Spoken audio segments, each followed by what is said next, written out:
이번에는 글로벌 특파원 리포트 시간입니다. 미국 현지의 생생한 분위기 정인설 특파원과 알아보겠습니다. 주말 사이 미국의 중간선거 상황이 전해졌습니다. 민주당의 이 상원 역전승 기대가 커지고 있는데 현지 상황 어떻습니까? 네, 그렇습니다. 민주당이 격전지 중 하나였던 네바다주에서 역전승을 했습니다. 이로써 상원 100석 중 50석을 확보해서 상원 다수당 지위를 유지하게 됐습니다. 다음 달 6일로 예정된 조지아주 결선 투표 결과에 관계없이 상원을 장악하게 된 겁니다. 카멀라 해리스 부통령이 당연직 상원 의장이어서 민주당이 캐스팅 보트를 행사할 수 있기 때문입니다. 현재까지 네바다에선 개표가 98% 정도 진행이 됐는데요. 민주당의 캐서린 코테즈 메스터 후보가 공화당의 애덤 렉설트 후보보다 0.7%포인트 앞서고 있습니다.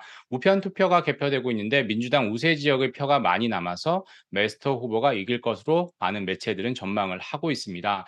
당초 조지아, 네바다, 펜실베니아, 이른바 GMP 지역이라고 해서 3대 격전지로 꼽혔었는데요. 조지아주의 결선 투표가 남아있긴 하지만 이미 모두 민주당이 승리를 했다라고 볼 수가 있습니다. 이런 현상을 어떻게 해석해야 될까요? 모두 이번 선거에선 인플레이션과 경제 문제가 중요하다고 했고 막판으로 갈수록 공화당이 더 유리한 방향으로 여론조사 결과가 나왔는데 결과적으로 다 틀린 거죠. 아마도 민주당 지지층이 결집했다라고도 볼 수 있고요. 중도층들이 민주당 쪽으로 많이 기울었다라고 해석할 수도 있습니다. 지난해 버지니아주 주지사 선거에선 공화당이 트럼프 없는 트럼피즘으로 상당한 재미를 봤는데요. 도널드 트럼프 전 대통령이 이번엔 적극적으로 등장했던 게 결과적으로 보면 역효과가 나지 않았나 하는 분석이 있습니다. 극단주의에 대한 거부감, 중도층들의 거부감이 작용한 것 아니냐 이런 해석이 나오고 있습니다. 하원 선거도 계속 접전 양상으로 흐르고 있습니다. 상원보다 하원에서 공화당이 더 쉽게 압승을 거둘 것으로 예상했는데 현재까지는 그렇지 않습니다. CNN 보도를 보면 하원 435석 중 민주당이 204석, 공화당이 211석을 이미 확보했고요.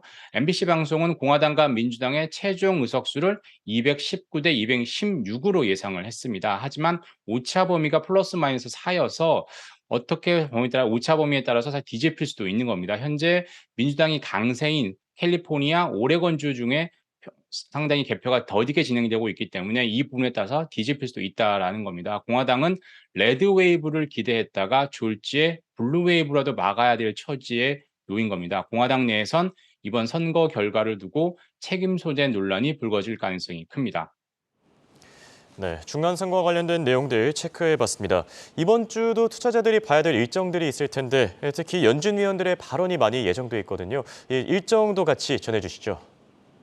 예, 연준 위원들의 발언이 이제 중요한 게 지난주에 어떤 그 상황들을 어떻게 보고 있냐, 어떻게 해석하느냐에 따라 상당히 중요할 것 같습니다. 지난주는 다 아시는 것처럼 뉴욕 증시가 팬데믹 이후 최대폭으로 급등을 했고요. 원달러 환율도 급락했습니다. 그 와중에 세계 3위 가상화폐 거래소인 FTX가 파산 신청을 했습니다. 이런 상황을 페드 인사들은 어떻게 보고 있을까요? CPI 서프라이즈 때문에 물가 상승률이 둔화할 것으로 시장은 기대하고 있는데 진짜 피벗, 정책 전환에 대한 기대가 커지고 있지만 페드 인사들도 그렇게 생각하고 있을까요? 진짜 12월 FOMC가 75bp 인상이 아니라 50bp 인상을 할까요? 이런 부분에 대해서 어떤 힌트를 줄지 페드 인사들의 발언이 줄줄이 대기하고 있습니다.